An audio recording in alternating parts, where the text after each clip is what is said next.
মনে রাখবেন, বৈষম্যহীন সমাজ গড়া এটা শুধু বৈষম্য বিরোধী ছাত্র নেতৃবৃন্দের দায়িত্ব নয়। বৈষম্যহীন সমাজ গড়া এটা শুধুমাত্র বৈষম্য বিরোধী ছাত্র নেতৃবৃন্দের দায়িত্ব নয়। বৈষম্যহীন সমাজ গড়া সর্বপ্রথম আল কোরআনের সৈনিকদের দায়িত্ব। বৈষম্যহীন সমাজ গড়া সর্বপ্রথম আল্লাহর নবীর সত্যিকার উম্মতের দায়িত্ব।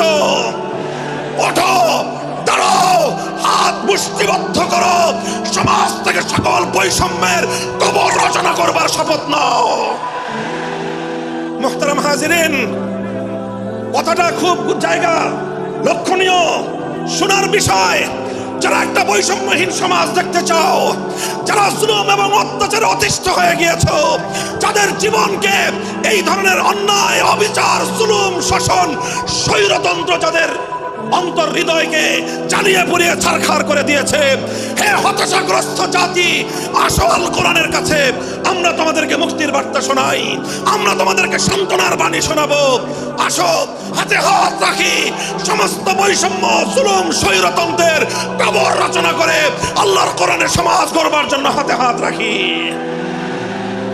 দেখেন, আল্লাহ পাক রব্বুল আলামিন যুগে যুগে যত নবী রাসূল প্রেরণ করেছেন, যুগে যুগে যত আসমানি কিতাব আল্লাহর পক্ষ থেকে অবতীর্ণ হয়েছে, কেন হয়েছে?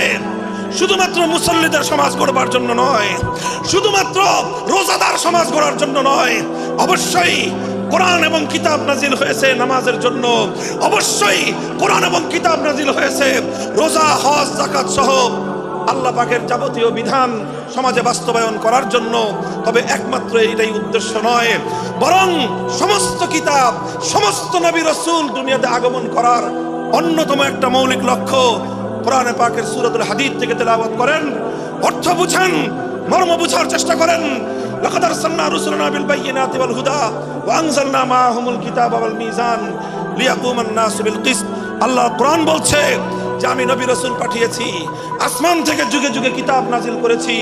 এই সব কিছুর অন্যতম একটা উদ্দেশ্য হলো লিয়াকুমান নাসু বিল কিসতি।